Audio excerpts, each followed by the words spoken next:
Regiane, a palavra é com você. A gente queria falar sobre esses carros que atrapalham aqui, o seu Raimundo da Piscina.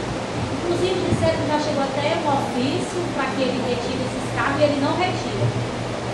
Fica a minha passagem de gente passar para lá, fora ratos, já tem gente se escondendo quando passa, acompanha o povo. Né? E esse calçamento que a gente espera, não desce um carro do lixo para pegar lixo, a gente tem que atravessar o outro lado para botar o lixo, por causa disso aí. E a gente queria... Nossa, você está falando daquela rua depois da igrejinha. Pronto. Que eu acredito que era para começar aqui. Atravessa lá o rua.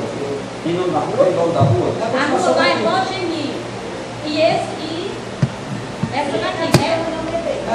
Capitão da BT, a continuação da Rogemir. Rogemir Ferreira, né? Acho que é Rogemir Ferreira. Né? Não. Era isso que a gente queria. Muito bem, obrigado, Regiane, pela sua contribuição.